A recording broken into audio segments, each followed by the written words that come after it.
My granddaughter Jordan asked me if I would speak on the subject of the Holocaust and how it impacted the political scene after World War II.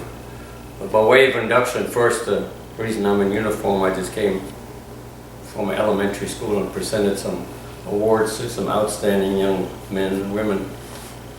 And second, there's also how it impacted me personally or my family during, prior and during the actual Holocaust and then afterwards.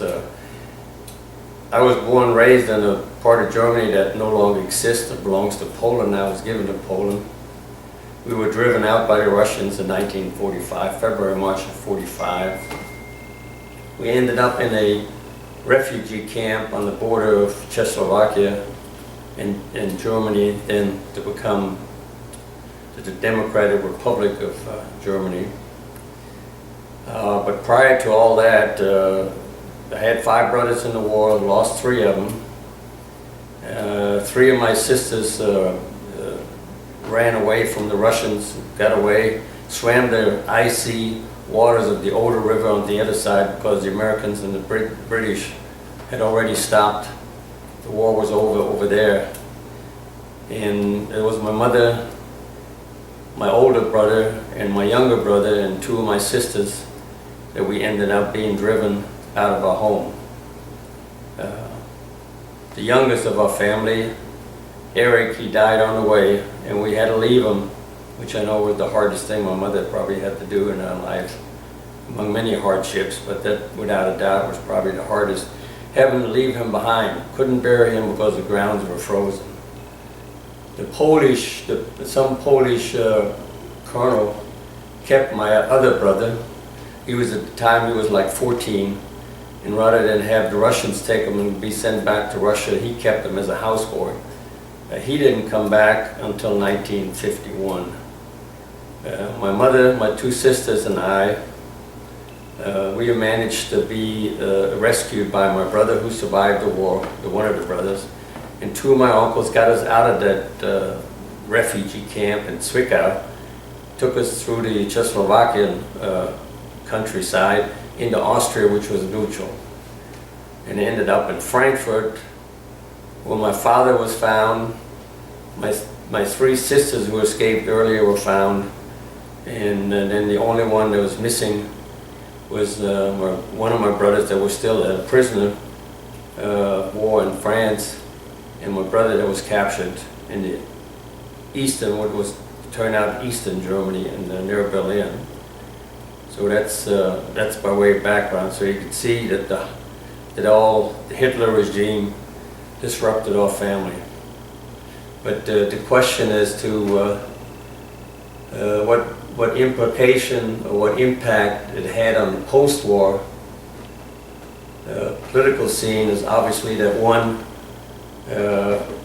everybody in the world was to get to know what would happen. And Supreme Commander Eisenhower, and for that we should all be grateful, he made a recording of everything, because he said there'll be people in the future, and he was right, that will deny that the Holocaust ever took place.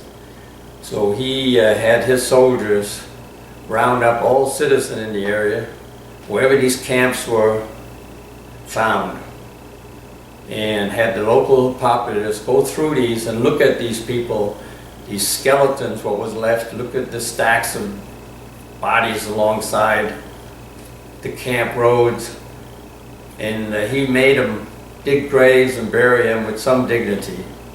But the idea was behind this is that this should be embedded in their head, in their brain, forever. That's what can happen if they're not watchful, because they're like so many others. They say, well, we didn't see it, we didn't know about it. So, and that's not correct. But today's technology, hopefully, the communication system around the world is that something like this could never happen again, or should never happen again, even though we've seen it on a minor scale in Bosnia and Yugoslavia and certainly Cambodia. and also, in Africa. But the world, the politicians in the world, the leadership can be quickly summoned when something like that happened, and put pressure on the regimes so that they can get carried away and we have another Holocaust. It was a terrible price for many people. There were millions of people that lost their lives, not just 6 million, but there were many more, both in Russia and in Germany. So, and certainly Poland was the big Holocaust. Another way, Jordan's great-grandfather was among the troops that liberated one of the prison camps in Germany itself. So with that, I say forever be vigilant, and let's keep America free.